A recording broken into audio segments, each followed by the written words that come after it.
What's up, everybody? Welcome on back to another episode of Dropkicks and Joysticks. I am your host, Bloody Bill Vox, and we're on a new day now. Yeah, that's right. I made the decision, finally, to move things from Monday to Wednesday. And that means this week we're getting two episodes.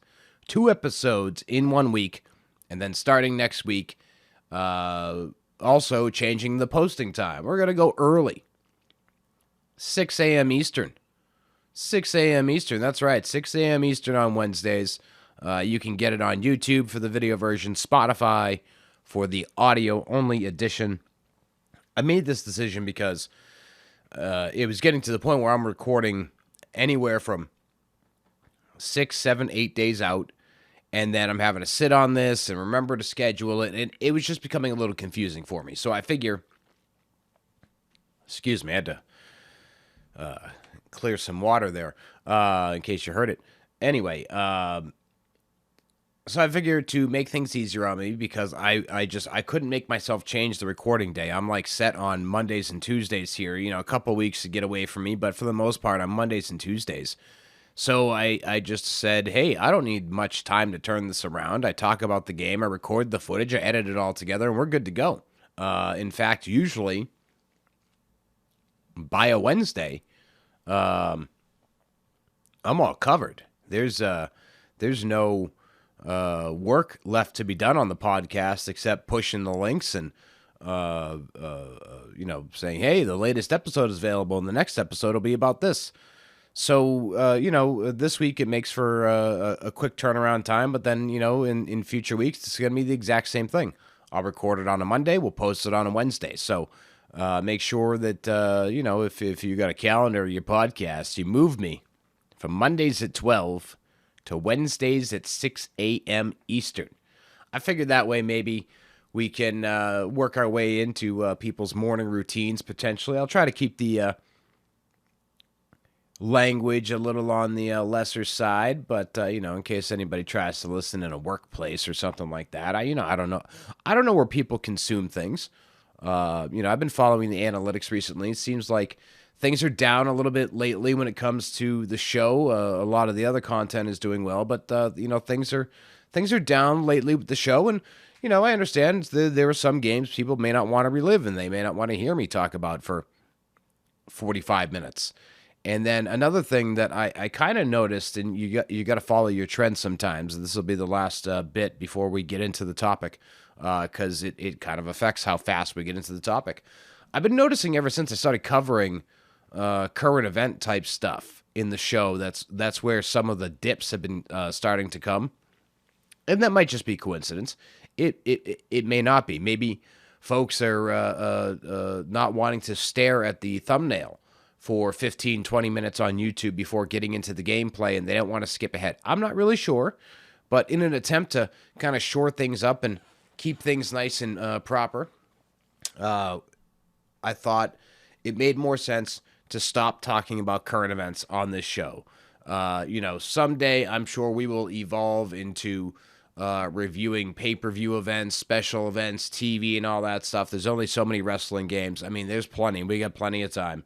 No shortage, but someday there will need to be a transition, and maybe then that's when you can kind of talk about current events. But as far as current event discussions are concerned, you can catch me doing a little bit on Twitch every Saturday, typically 10 a.m. Eastern, called The Week in Wrestling. Yeah, super duper creative, right?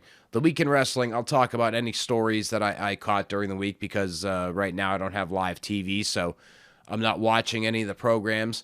I did recently discover that WWE's deal with Hulu must keep getting extended, because there is a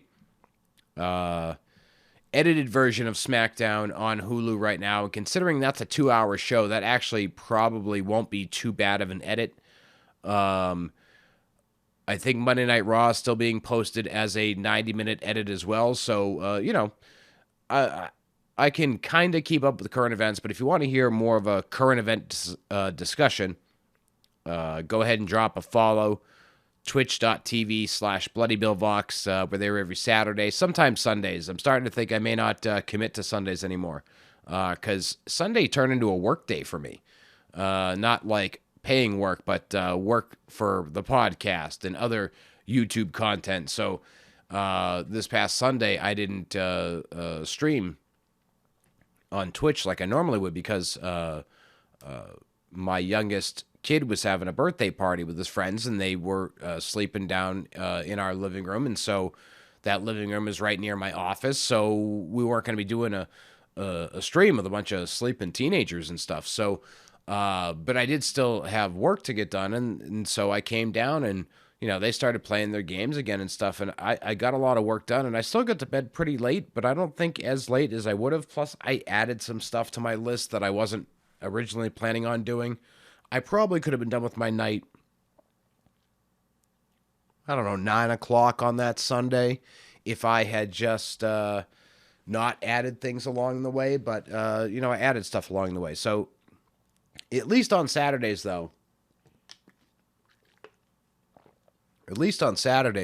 we'll be able to go ahead and talk about the week that has come before us. If there's any pay-per-views or collision matches to talk about for later on that night, we can talk about them there. And then I'm kind of thinking I might just make it like a bonus episode section of this podcast, The Week in Wrestling. So clip it on Twitch, upload the video over on YouTube, upload the audio to Spotify, and kind of make it a bonus podcast. I mean, I'm already there. I'm already talking about it. Why not? Why not put it into podcast form? What the hell? Why not? You know what I'm saying? But while that's not an official thing, you can definitely catch my current events discussion, The Week in Wrestling, on Twitch. Again, it's twitch.tv/BloodyBillVox. We're there every Saturday, pretty much. And I post updates about what's going on social media. If you want to follow me on any of those, it's at BloodyBillVox. Places you'll most likely to find the updates on the Twitch shows would be Twitter and Facebook, or X, whatever you want to call that first one. But anyway, let's get into the topic of discussion. Let me look at my clock here. Yeah, according to my clock, and I did a bunch of stumbling around in the beginning here, my clock says 8 minutes, so we're not too far into the show as we go ahead and get into our discussion. This week's topic, WrestleMania 2000. And let me tell you, I've been spending a lot of time with this recently. If you follow me over on Twitch, you've been along for the ride of the Al Snow Road to WrestleMania. In fact, as this episode is available, parts 6 and 7, the months of September and October, just became available on youtube.com/@BloodyBillVox. And that is the game of choice currently over on Twitch. So we'll be playing Al Snow's Road to WrestleMania for a few more weekends anyway, because I typically don't do any broadcasts during the week. But it's great that this game came up in the schedule, because I did the schedule of events, I think, around episode 10. I got tired of thinking of something different every week, so I just sat down. I said, all right, let's schedule the rest of the year. So I have every topic scheduled through... Let's see, Christmas is on a Monday. I know an episode will drop on Christmas. That might be the last episode of the year. Because now everything it's all new days, actually. So we may still keep that one on Christmas, though, because I've already revealed that the episode that was originally slated to drop on Christmas, but would now drop on an entirely different day, but that week will be different anyway. I may still keep that one dropping on Christmas and maybe just record 2 episodes in 1 week the week before. I don't know. But anyway, I scheduled the rest of the year. So episodes 11 through 25, I think, was the number that I got. And so it just so happens that WrestleMania 2000 was coming up in the schedule, and I also had a hankering to play the game. So while what is on the screen, and as I record the episode, I don't know what will be on the screen for gameplay, but this gameplay is not the road to WrestleMania. But thanks to playing through the road to WrestleMania with Al Snow and Steve Blackman as his partner, I think that's going to allow for my reviewing to be a lot stronger than it is in other cases. And I play a lot of these games to prep myself. I'll sit down and play a round of something before I sit and do the episode. But I've been playing a lot of WrestleMania 2000, and it almost all came to an end. We'll tell that story as we go. And if you've been following on social media, you know what it's all about involving the Nintendo 64. But let's get into talking about the game itself. It was released on October 12th, 1999 for the Nintendo 64, and it was the start of the THQ and WWF relationship. Now, I was curious about what happened. Why did THQ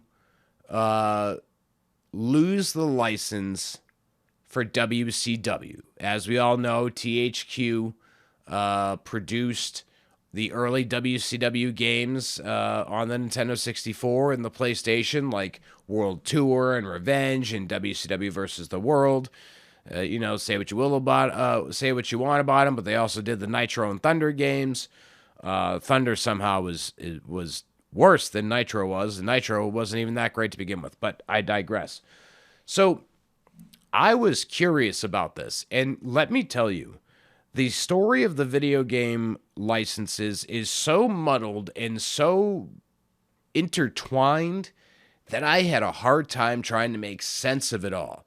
So at one point in time, obviously THQ is with WCW, and Acclaimed had been with the WWF for, like 10 years. I think they started their partnership in 88 or 89 with the original WrestleMania game, and it just... they kept releasing the games. So before WWF picks up this license,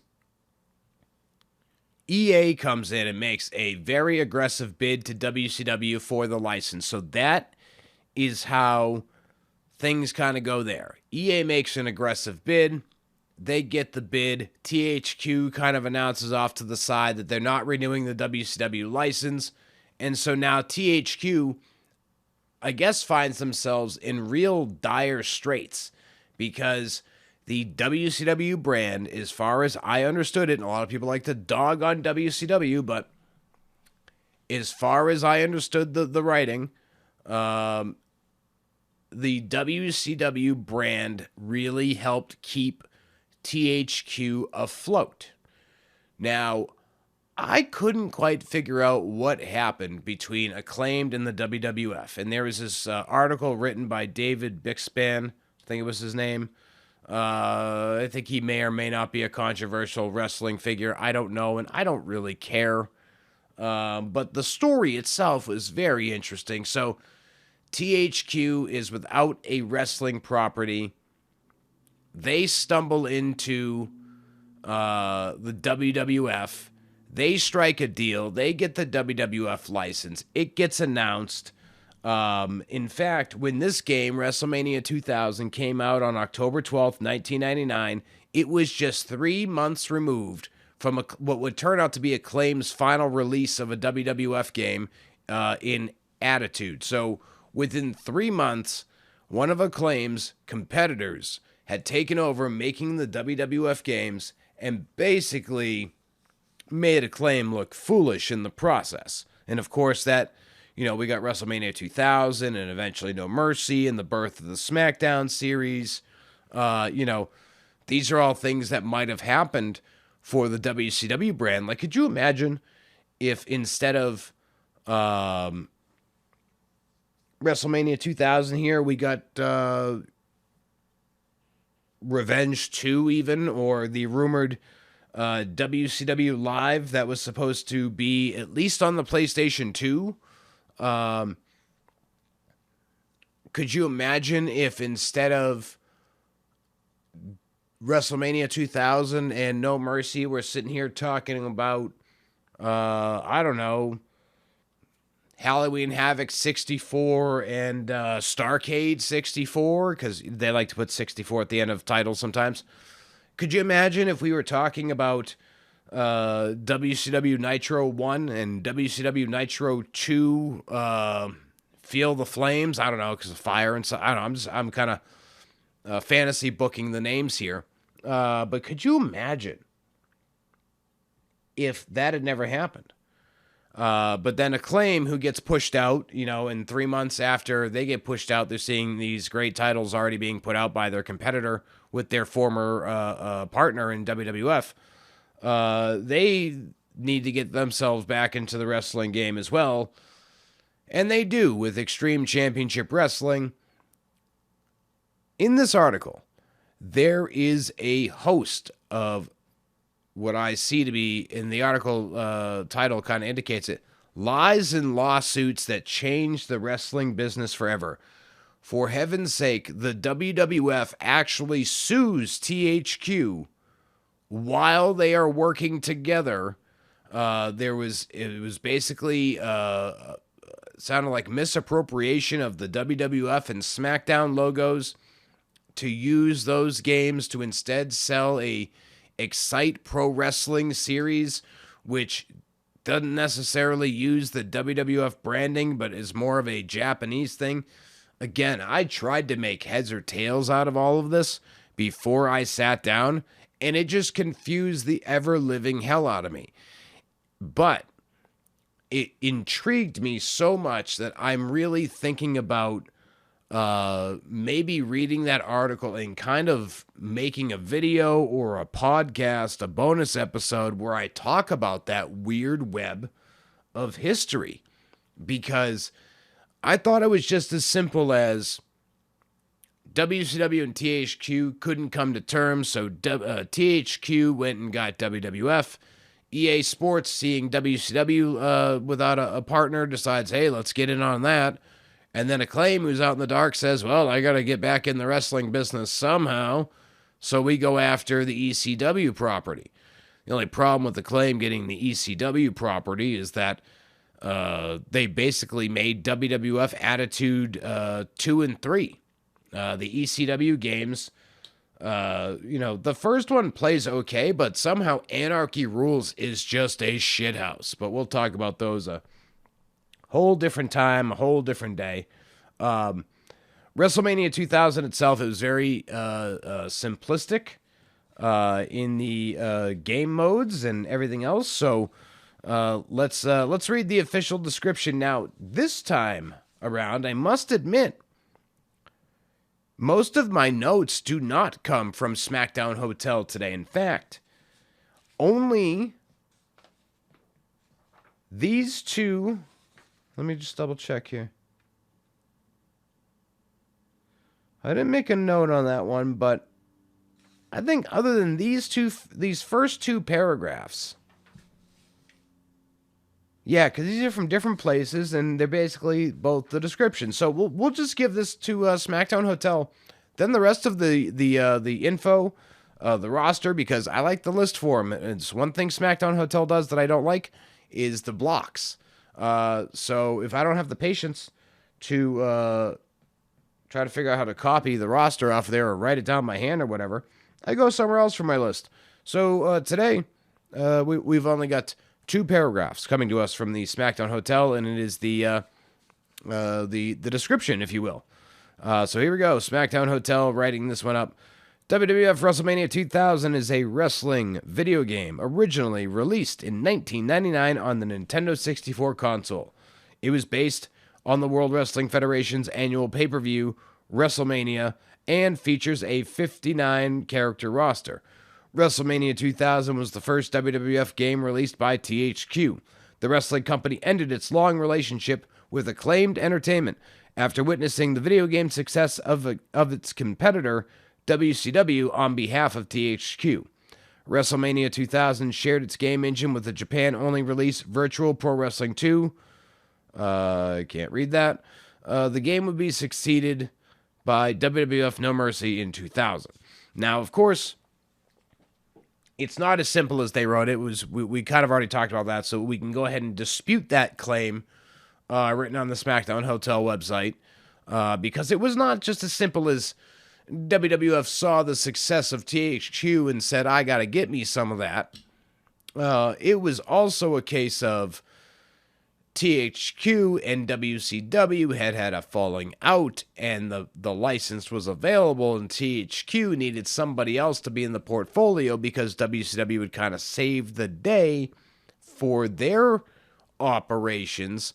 So it's not quite the way that it got represented in the sense of, oh, WWF saw the success of the WCW games and said, let me get some of that. Because, I mean, by the time that these licensing deals were struck, WCW wasn't quite as hot as it once was, and WWF was starting to regain their foothold. So I don't think it's even a case of where if WWE wanted to do something like that, I'd be like, oh, well, I need some of that they could just go ahead and do it.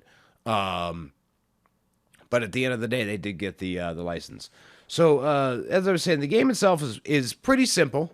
Pretty simple in its modes. And again, this is a Nintendo 64 game, but we've got the singles, tag team matches, triple threat matches, steel cage matches, first blood, hardcore, last man standing, Royal Rumble, submission, King of the Ring, and a fatal four-way.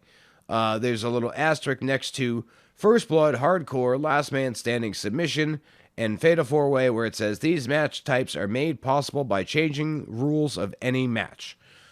So, for example, if you want to do a first blood match, it is not officially selectable on the game screen.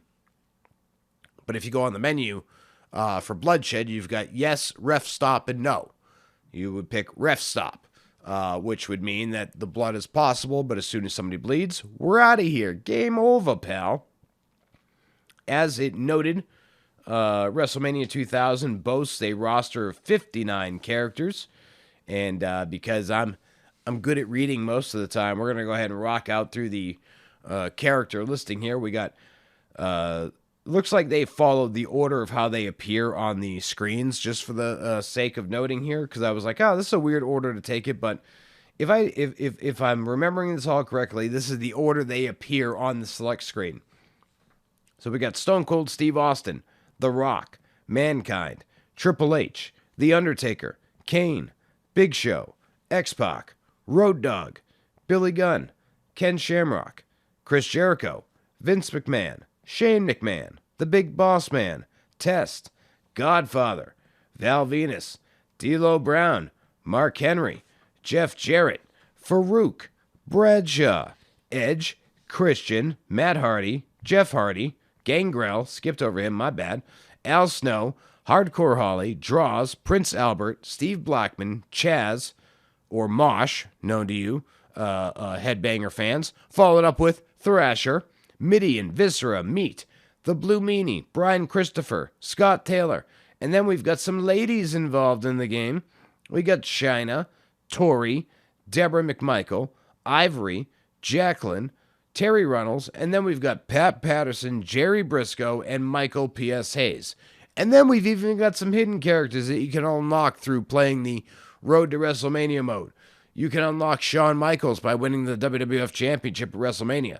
We've got Cactus Jack, Dude Love, Jim Ross, Jerry Lawler, Paul Bear, Stephanie McMahon, a dummy, and the Godfather's hose. And all the action plays out in 7 different arenas. We've got Monday Night Raw, Sunday Night Heat. We've got the 1999 Royal Rumble, WrestleMania 15, the 1999 King of the Ring, the 1998 SummerSlam, and the 1998 Survivor Series. Usually what happens in a lot of these video games, been happening ever since they started introducing arenas, you get split year. So as we noted here, we had SummerSlam and Survivor Series from 1998, and we had King of the Ring, Royal Rumble, and WrestleMania representing the 1999 calendar year, because, well, obviously this game comes out in October of 1999. Then they're not going to be able to really work in the SummerSlam 99 stage inside of 2 months. And obviously Survivor Series 99 happens after this game even comes out. So there's really no ability to include that. So I remember as a kid, I used to always wonder, I'm like, why is it different years? I'm not trying to sound condescending, but you got to understand the development calendar. Like even now to this day, when somebody signs or leaves the WWE, there are accounts on Twitter that'll be like, oh, this person has been released, which means they will more than likely get removed from this game. Or, oh, they debuted in time, so there's a good chance that they'll be in the game this year. But the stages here are all great ones, you know. The Rumble 99 stage, kind of plain. I will give that. But WrestleMania 15 was cool. The 99 King of the Rings, all right. SummerSlam 98 is probably my favorite of the bunch, even though Survivor Series Deadly Game with the big skull gets a lot of love. SummerSlam 98 is a favorite for me, one that I'm a big fan of. I always liked events that took place in Madison Square Garden, and that one took place in Madison Square Garden. So, that's part of why I liked it so much. But we talked about how there's a very few modes, but the big beefy mode was the Road to WrestleMania. But before I spend a lot of time in the Road to WrestleMania, because I know I'm going to spend a lot of time talking about Road to WrestleMania, I want to go ahead and read off the wiki fandom page about some of our Create a Wrestler features. And I'm going to read this right off of the wiki fandom page, but this was the first WWE game to allow players to edit their favorite superstars, meaning you could put the Big Boss Man in Ken Shamrock's trunks, and you could also create alternate attires for each wrestler, as each character in the game had 4 templates that could be individually edited and switched between by using the left and right C buttons. This was something you could do in the WCW games as well. Like, I remember I made a neon green Bret the Hitman Hart when I was a kid in the WCW games. But you couldn't swap out... Well, you could swap out the attires. Because I remember I bought a copy of WCW NWO Revenge when I first got my Nintendo 64 again. And somebody had made everybody in the game a member of either the Hart Foundation, Harlem Heat, or the Dungeon of Doom. Everybody was wearing those attires. There was a Rey Mysterio faction where everybody was wearing Rey Mysterio gear without the mask. Huh? Who does this kind of stuff? Who had the time to do that kind of stuff? So it was basically like giant faction warfare. But it was cool to see it brought to WWE games. I love that they used the example in that write-up of the Big Boss Man wearing Ken Shamrock's trunks, because I don't think I've ever seen Ray Traylor in trunks. I literally cannot recall a time where I've seen that guy in trunks. It was always long pants and some sort of dressy shirt, prison guard, shirt, suspenders, and a tie. Big Bubba Rogers. The other cool thing about the creator wrestlers in this, and this is kind of what's noted here, is there's a lot of likeness to people that didn't make the game, or maybe they were in the game and they got removed, or in the case of the fact that we, our maker is THQ, who used to make WCW games. We even had some WCW motions and templates in here. So if you looked up your stuff on the internet, because back in the day, you get your pen and your paper, you go looking on the internet, create wrestlers in your revenge games and all that stuff. But apparently, and I might have known this at a point in my life, but I don't. This is a surprise to me. But you could include the Road Warriors, Taka Michinoku, and the British Bulldog by way of create a wrestler stuff, and then also some of the taunts and movesets carried over from Revenge.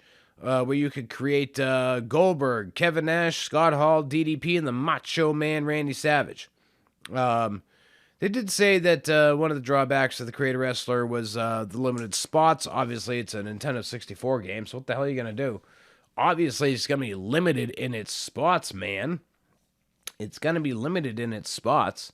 And then another cool thing that I was reminded of, I forgot that you could do this, and I kind of remembered it because you can make the headbangers again by doing this. But if you've got 2 tag team wrestlers, for example, and I'll read it exactly how it's written here.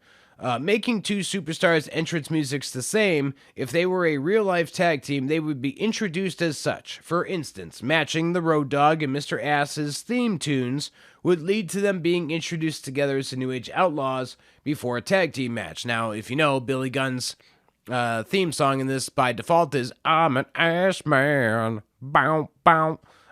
So if you change it to the Outlaws theme, it will make them come out as the New Age Outlaws. And you can do the same thing with the Headbangers, because at this point in time, I don't think he was as of the time this game's released. I think he had already thrown his fit on live television. But Mosh was no longer Mosh. He was Chaz. But thanks to being able to swap tires and everything, you could make Chaz back into Mosh, at least in look. I can't remember if you could change the name. But you could at very least do that. So the game itself, let's talk ratings, because that's where I was getting into my notes here, was reception. So courtesy of our wiki friends here, this is a little write-up of a few different places we got, because this game also came out on the Game Boy Color. I always forget that. I didn't even include it in my notes because who played it on the Game Boy Color? I think I have it somewhere, but I never played it.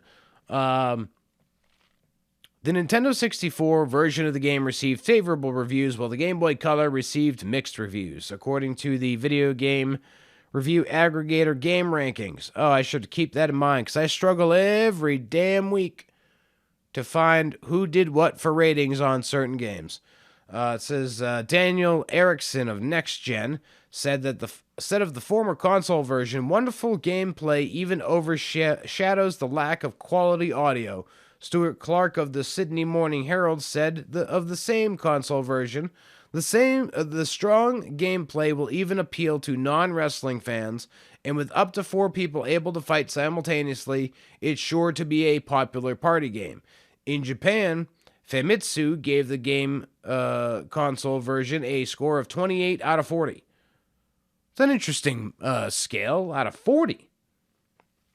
So what's that translate to is like a percentage of 100. Let's see what we got there. I can't do quick math right now. So they basically rated it as 7 out of 10, like a 70%. So 7 out of 10 on a scale of 7 out of 10. And maybe if I had thought of that up front, I should have been like, oh, just divide by 10. And then we get our scale. I'm not very smart sometimes. That's okay. But in terms of actual straight-up ratings, a little bit of a range here, actually. We got an 8.9 out of 10 by IGN. We had a 7.1 out of 10 by GameSpot. And we got a 9 out of 10 by Game Informer.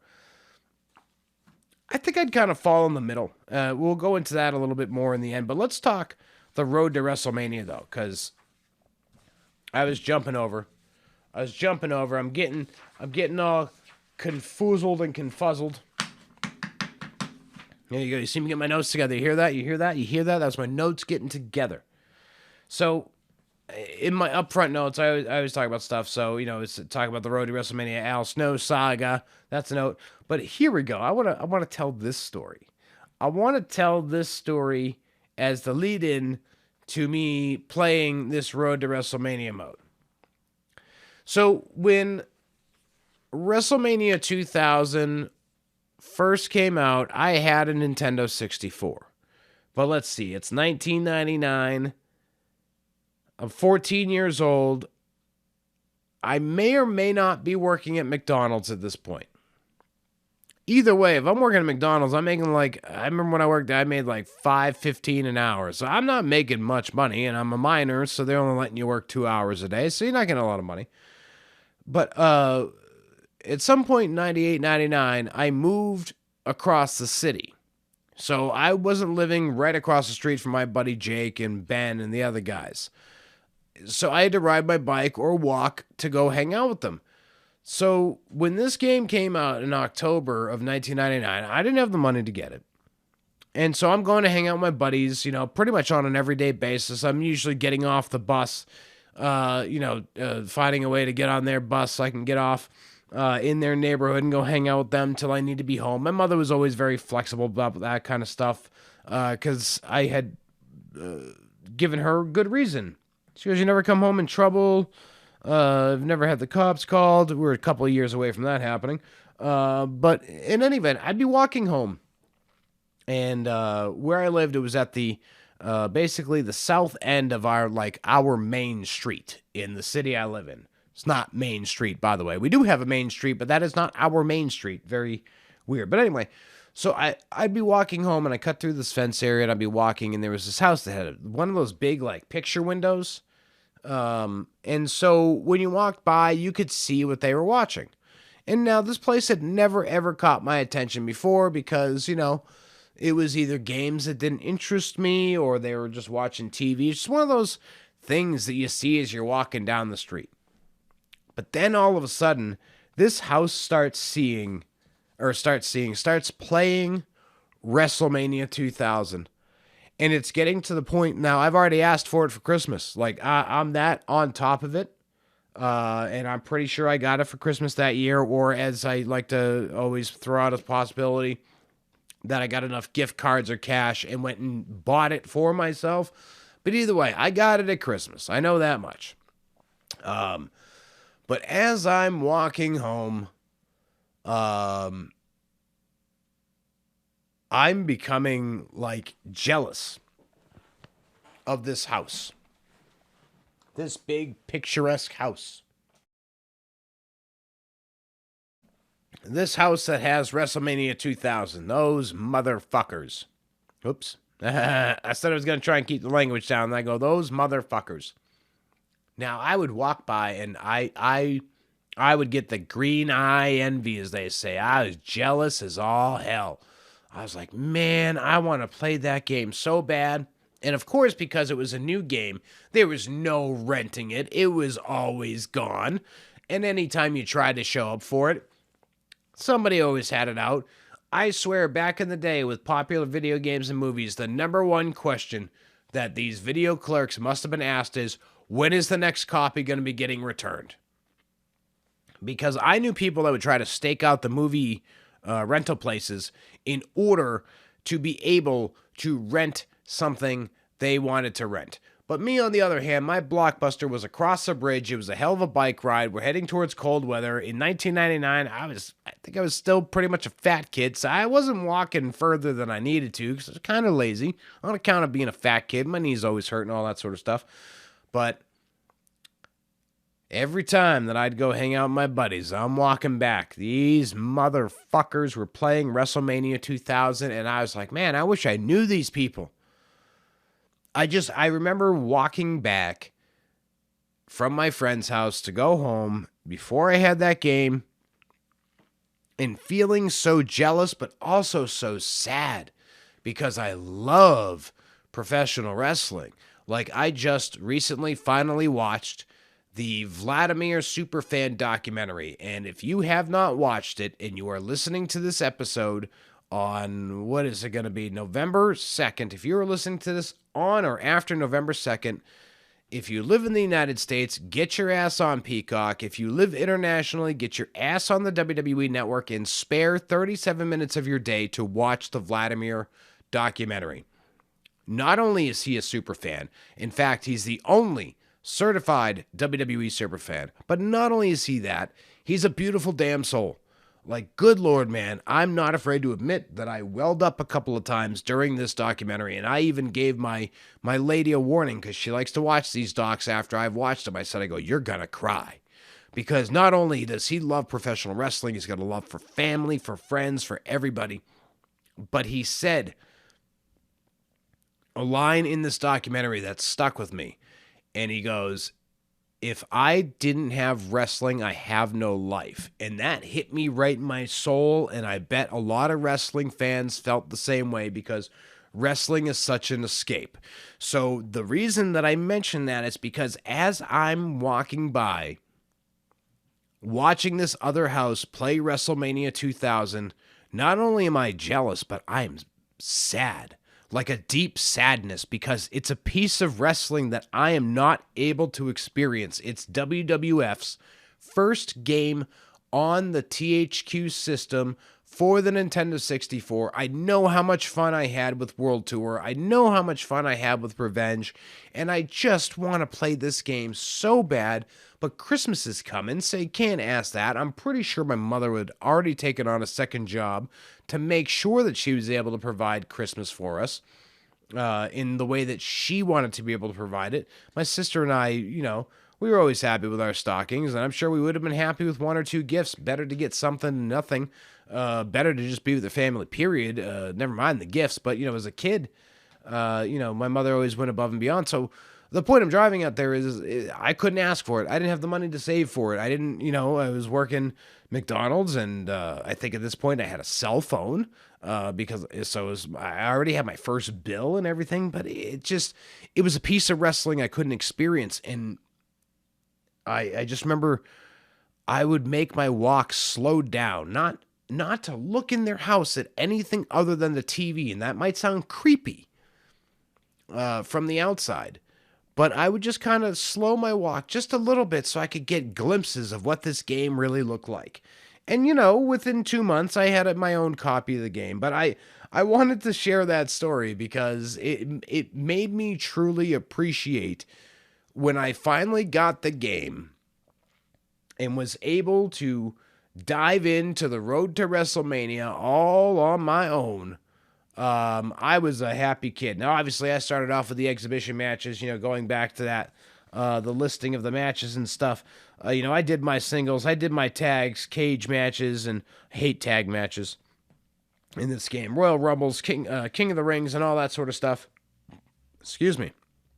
And then, of course, we get into the road to WrestleMania. Now, I am in the middle of a road to WrestleMania right now. I decided to go mid-card. I decided to choose one of my favorite mid-carders of all time, Al Snow, and his partner in this one is Steve Blackman. Good old head cheese going at it.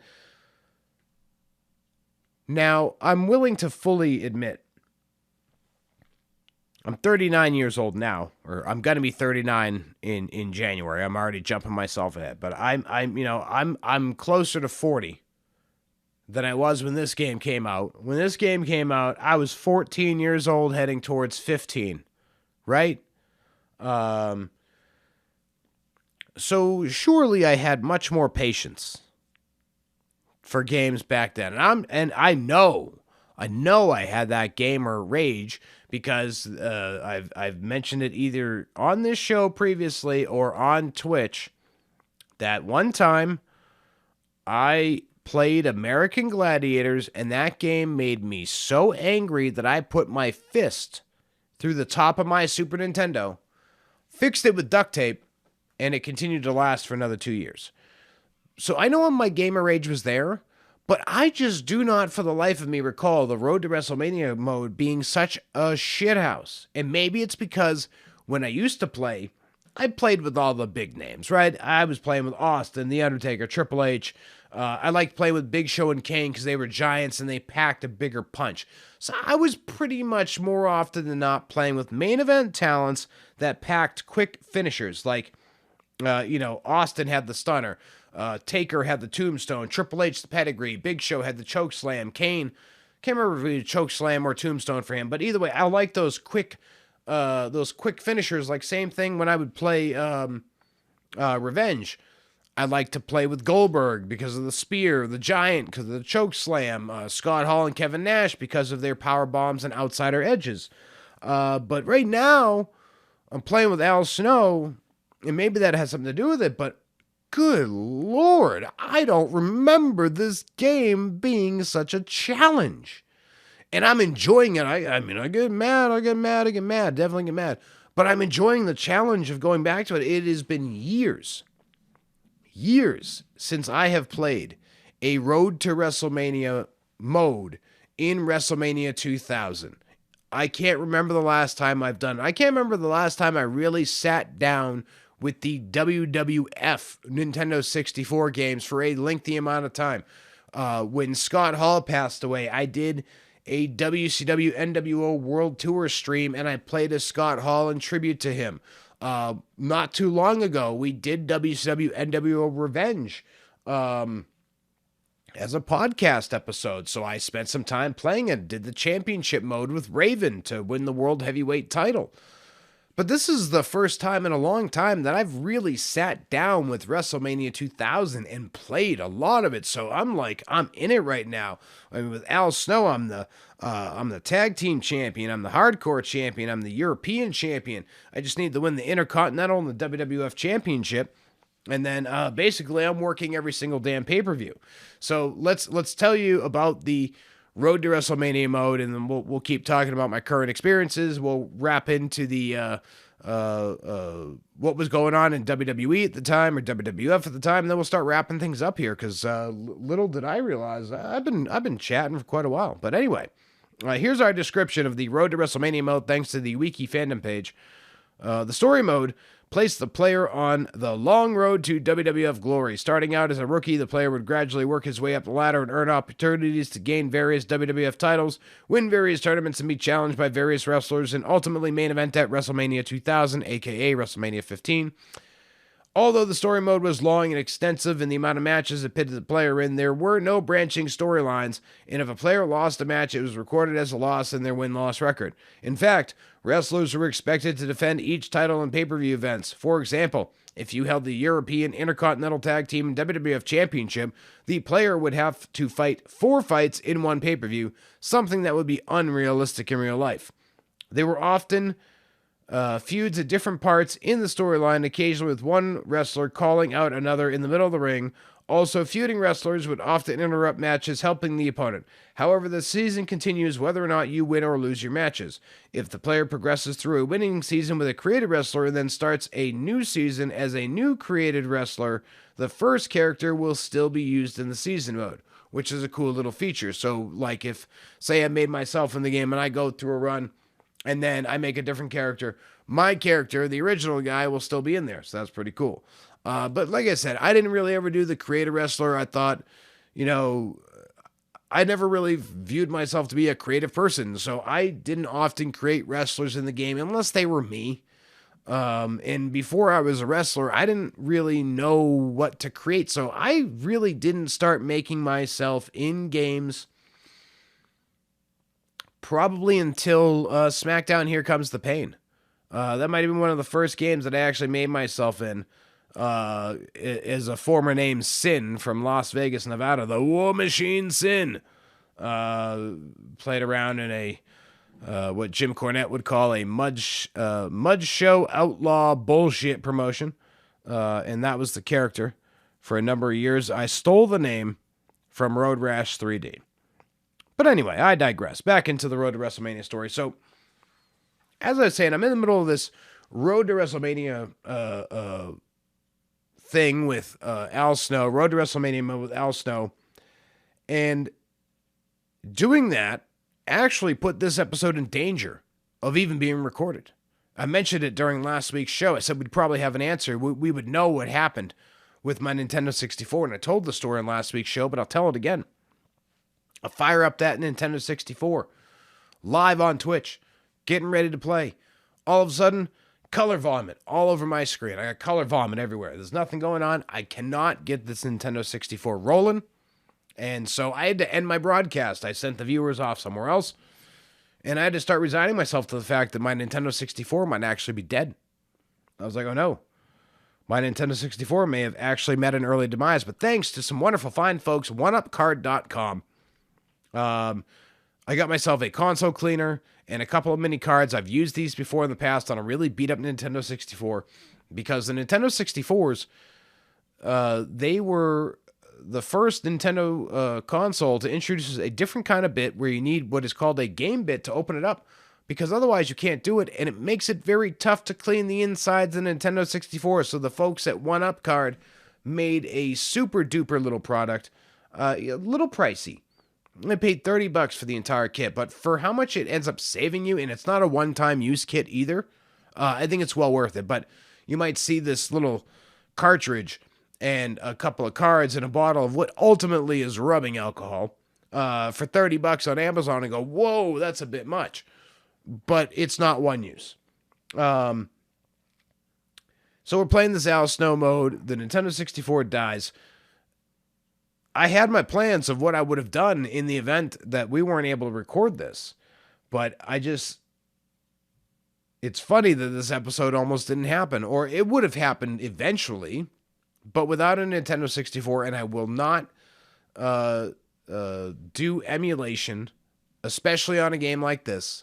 I might do it for a PC game if I don't have the disc anymore. But I still have the files on my computer and I can make it run. That's actually doesn't even apply to me anymore. I don't even have it in the old PC games.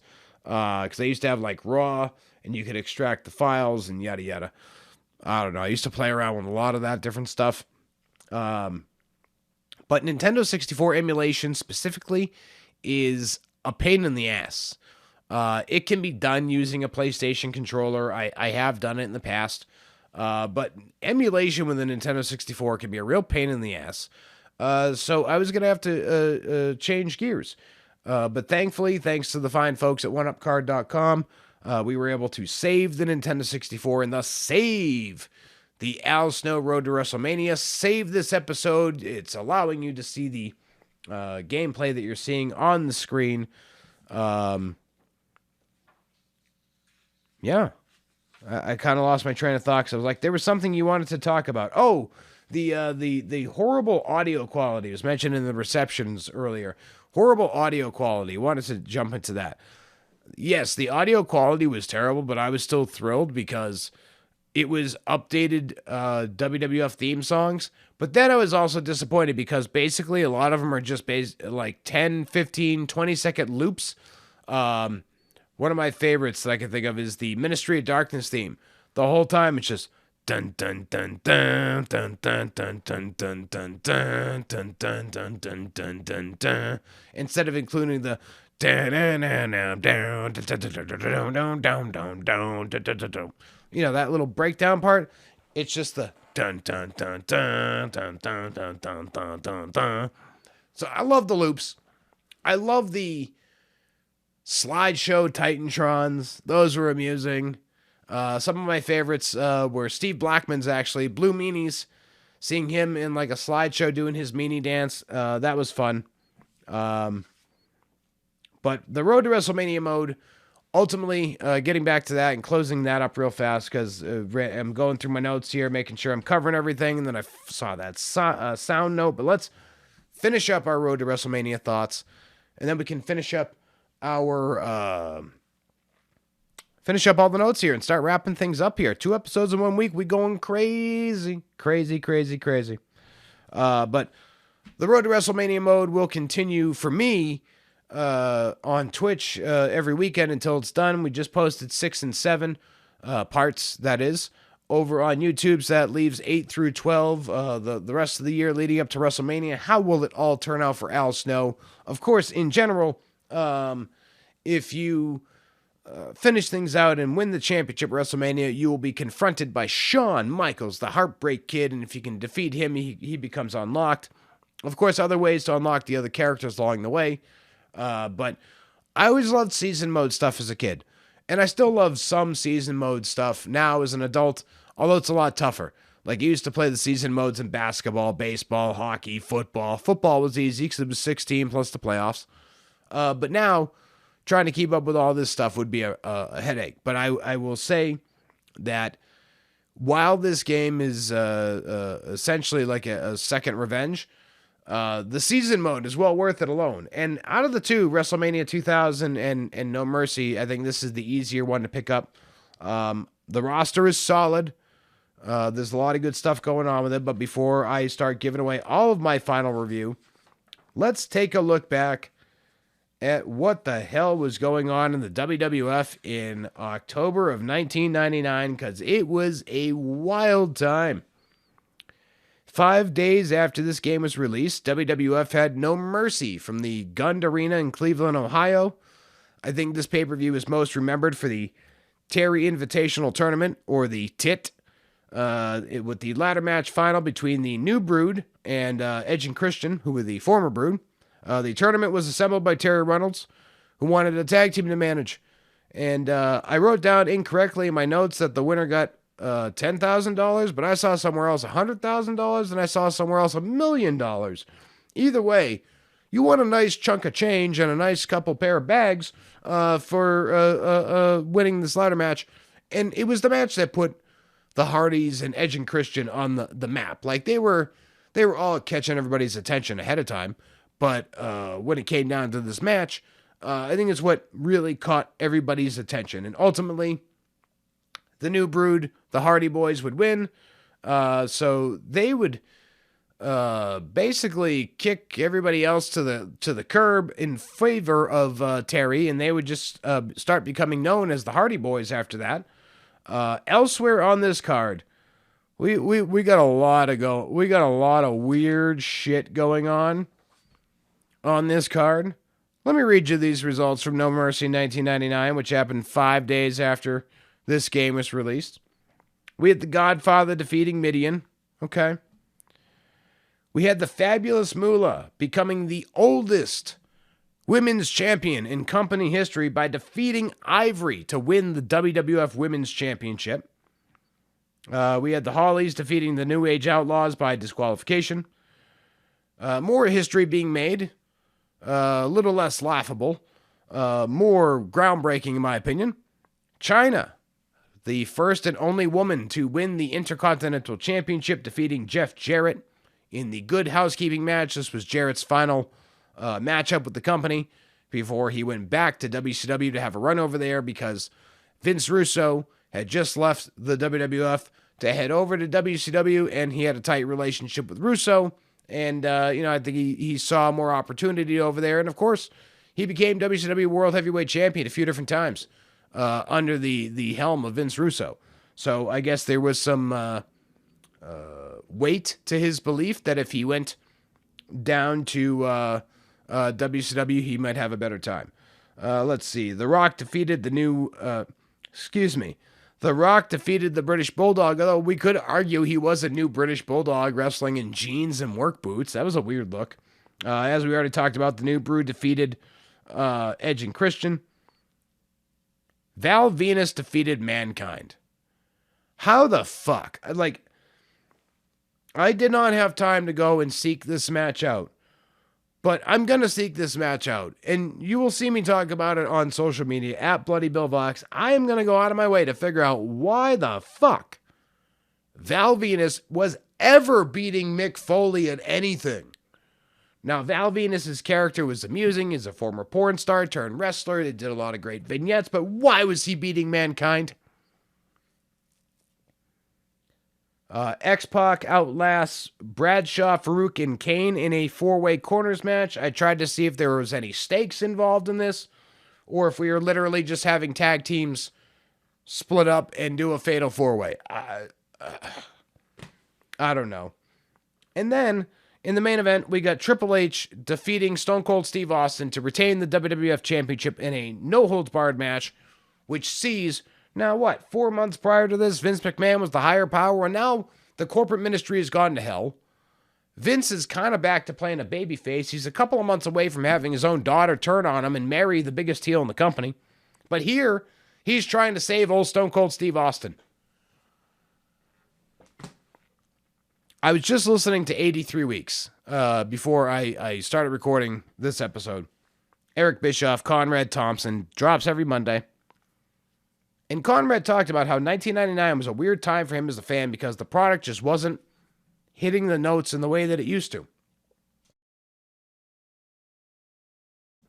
And as I sit here and read through some of this stuff, I'm inclined to agree. 99 was an okay year, but it was a rough year. I don't know. The month after this event, though, wrestling would lose Stone Cold Steve Austin for about a year. He gets written off of TV for his neck surgery by getting hit by a car at the Joe Louis Arena in Detroit. Big Show wins the WWF Championship. And at this point, the WWE is pretty much starting to do their runaway with the TV ratings. Even though Vince Russo had managed to move the needle a little bit, ratings were slumping. Then he came in and the ratings went up a little bit for a little while. Then they just basically slumped all the way down to the bottom. And of course, as we noted a few moments ago, Jeff Jarrett would leave the WWF after this No Mercy event to go join WCW and ultimately win the World Heavyweight Championship a couple times. And then, of course, we know his story from there, TNA and all that stuff. So that gets us to the end of the show here today. I think I like the flow of not talking current events a lot better. Allowed me to get right into everything, and we told a few side stories along the way.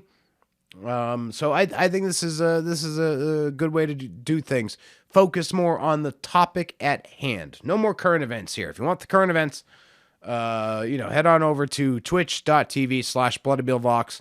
Drop a follow over there. We'll see you on the weekends. Obviously, something crazy like, earlier this year, we had the passings of Terry Funk and Bray Wyatt. There will be exceptions to the rule, but I'm not going to sit here every week and make a list of things from the week that was to talk about here, because I also noticed I was starting to double up. I'm like, this past Saturday, in fact, I'm on Twitch, I'm saying stuff, I'm like, yeah, I say that on Monday during the 2K, or during the Here Comes the Pain episode. The episode just dropped 2 days before this one. I'm like, I say this stuff again, and some of the people that were in my chat on Twitch listen to this show. So I'm like, cool, they're going to hear the same points twice in a couple of days. That's fantastic. So if you want to hear current events, join me over on Twitch. This show is going to remain all about the video games that we are playing, and, some life stories and stuff along the way. But let's get into my final review so we can go ahead and wrap this up and get on out of here, because I got to get back to my day job. We're doing this on a lunch break. Yeah, that's right. Utilizing our time, baby. I hate working late. Anyway, I don't recall where I saw this line, but someone called this game the Revenge of Revenge, and I'm inclined to Jeez. I still write and I still stumble. We're going to try this again. My final review of WrestleMania 2000, take 2. I don't care that we're live, pal. I don't recall where I saw this line, but someone said, this game is the Revenge of Revenge, and I am inclined to agree. Is WrestleMania 2000 good? You bet. Is it much different than Revenge? Not really. Outside of the addition of the season mode and a few match types, they're pretty much the same game. Hell, I'd even go so far as to say they're pretty much the same game as Revenge and even World Tour. THQ was smart to keep this formula, though, after their partnership with WCW came to an end, because people loved those WCW games because it led to a level of familiarity with the game, WrestleMania 2000, pronouns, pal, when it came out in 1999. This plays just like the WCW games, but with a more recognizable brand in the WWF.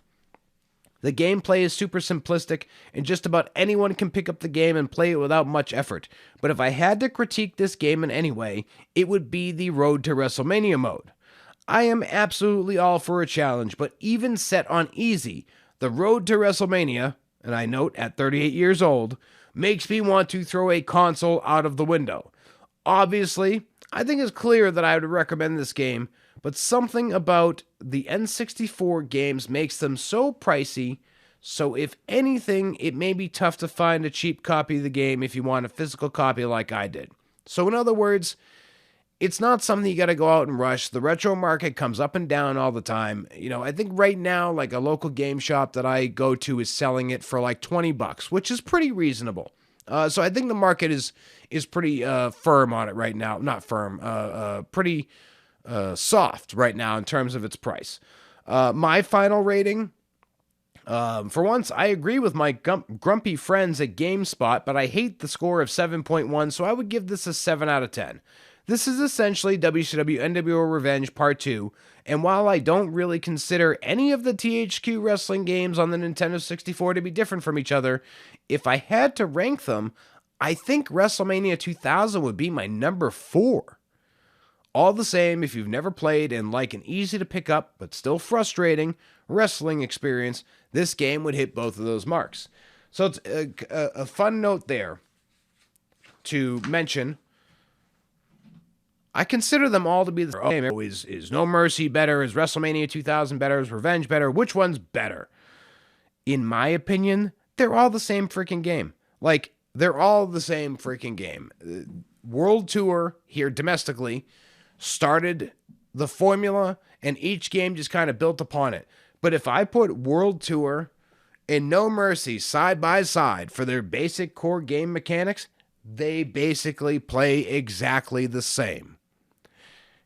Which leads me into wrapping things up this week here on the show, because I just inadvertently mentioned next week's episode. I say World Tour and No Mercy essentially play the same. Well, I'm going to put that to the test, because I'll be spending some time this week with WCW versus NWO World Tour in order to bring that to you next week, right here on Dropkicks and Joysticks. I'm getting used to this new calendar. So actually, this episode's dropping on November 1st. I thought it was dropping on the 2nd. So, call me out on that in the comments later when you listen back and say, he said the 2nd, but it's the 1st.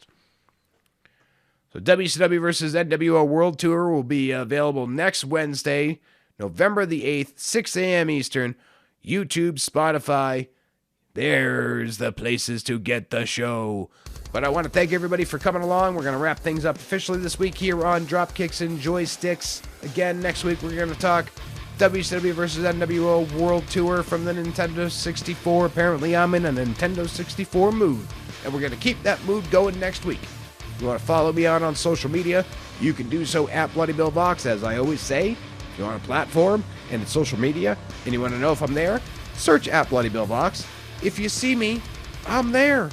And if you don't see me, I'm probably not gonna be there. But I like to play on Twitter, Facebook, Instagram, YouTube, Twitch. That's a bunch of them right now. I'm putting myself on the spot because I'm already running late. So until next week, my friends, have some fun out there. Stay safe out there. Stay happy out there. And make the best of every day you can, because it's a fucking wild world out there. And it'll be a wild week, I'm sure, one way or another, before we all come back for another brand new episode of Dropkicks and Joysticks. See you then. Bye-bye now. Creepy ending activated. All right.